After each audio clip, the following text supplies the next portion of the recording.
It's Liverpool, and I didn't want to go see the typical Beetle and do the stuff, more castles and more everything that we've been doing. I wanted to go see this town called Port Sunlight, and it is about a guy named William Lover, and he made this soap.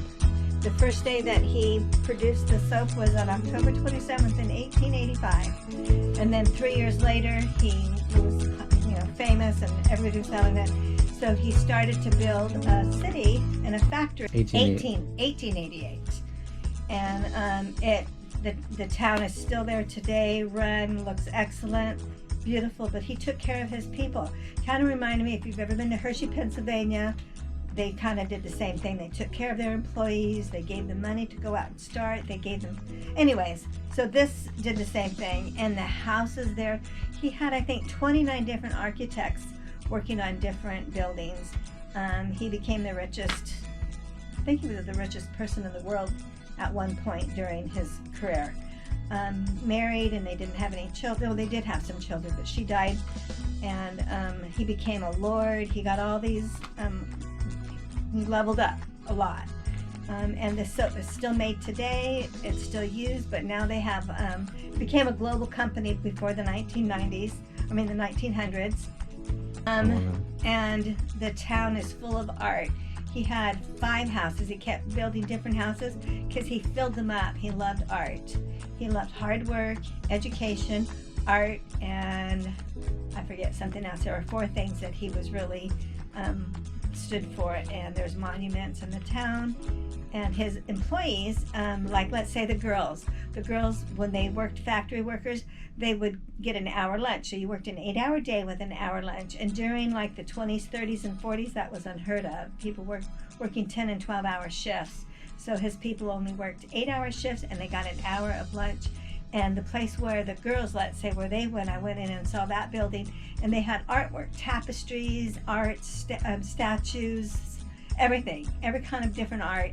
And they got to sit and have their hour lunch in a place of beauty, and he showed it. He was an excellent employer and a great person, and received a lot of awards for it, for soap. We went off on this time an all-day excursion, and this was my favorite excursion because we didn't go through the town of Glasgow. We went all around the Highlands. We went from the lowlands up to the Highlands. We got to see 5 locks. And what was the port? The port was Greenock. It was Greenock, Glasgow, but Glasgow was actually an hour drive from the port. Okay. And my tour did not go into Glasgow. It went. We went in a great big circle all the way around. We saw 5 locks, several glens, viewpoints. We went from the lowlands to the Highlands, back to the lowlands, and then we took a ferry.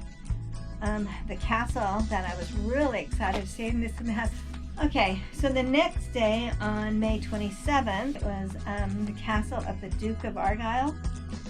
He's actually a Campbell, but his seat, his position, he would be, if there wasn't the Queen of England, he would be the King of Scotland. And they are very personable. They give, sometimes they'll come out and visit the tours. We did not get that, but he holds like 12 different titles of different estates and different communities and stuff. But they have all this armor. After the war with Culloden, which we're going to go see tomorrow, they had all the weapons, all the different guns and the bayonets, and they're all like fanned out and different types of artwork all over his castle, the main hall in the castle.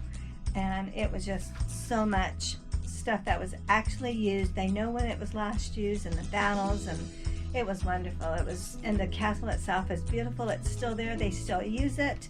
So from the 1700s, the furniture, the tableware, they still use it today, and it's the exact same stuff that was up there from the 1700s. So it was beautiful, and it's personable, and it was just magnificent, and I really enjoyed the tour.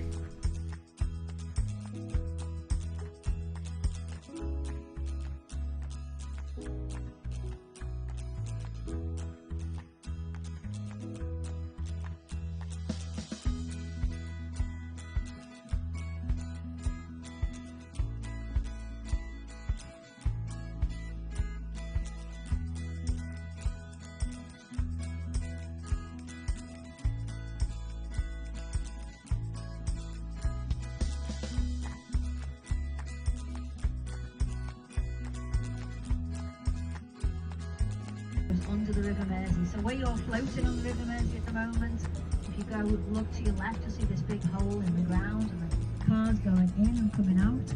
And that is the Mersey Tunnel. It was opened in 1934, a wonderful feat of engineering, opened by King Edward